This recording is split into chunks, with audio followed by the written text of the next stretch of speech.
On this day in 1854, the Kansas-Nebraska Act passed the U.S. House of Representatives. The act split the land west of Missouri into two territories.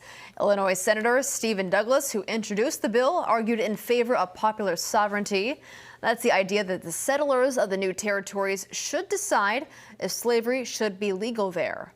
Anti-slavery supporters were angry because under the terms of the Missouri Compromise, slavery would have been outlawed in both territories. President Franklin Pierce signed the bill into law. Almost instantly, settlers on both sides of the slavery debate rushed to Kansas. The conflict then turned violent.